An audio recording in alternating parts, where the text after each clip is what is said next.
exactly where Tabitha was. She just couldn't stand to see the widows without clothes, and that's what she was making, clothes and coats for the widows. They would come into her church there at Joppa. Matter of fact, verse 39 says she made coats and garments for the widows specifically.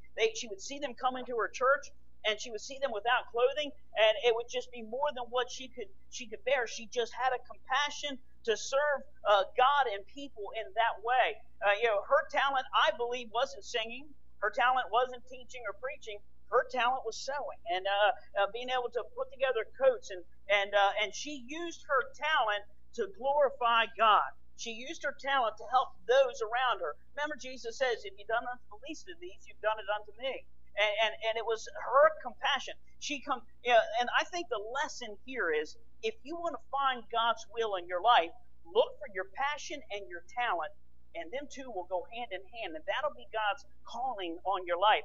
Combine what God has put on your heart along with the talents He has given you, and you will find God's calling in your life.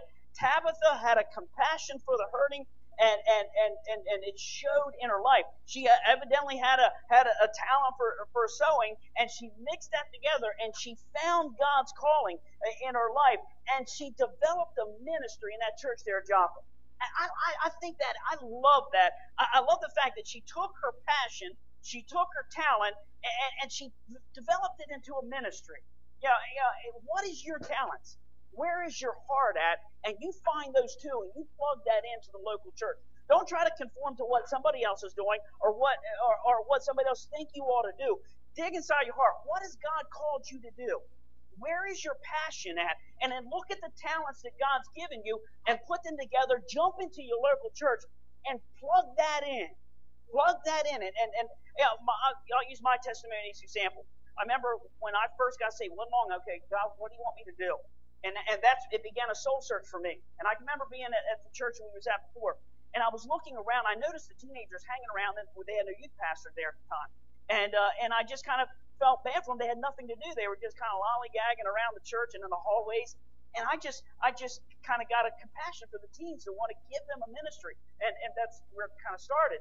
And then I started kind of talking to them a little bit. I noticed I was able to communicate with them, and maybe I never matured past 17. I don't know, but it worked, And I noticed it wasn't long after that, the pastor there asked me to start a youth ministry, and I watched God bless it.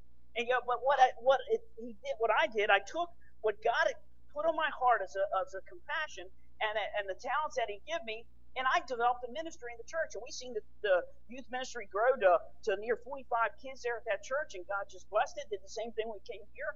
But you take what God has given you, the talents that He's given you, and the compassion that He's put on your heart, and mix them together, and you will find God's calling in your life. And that's what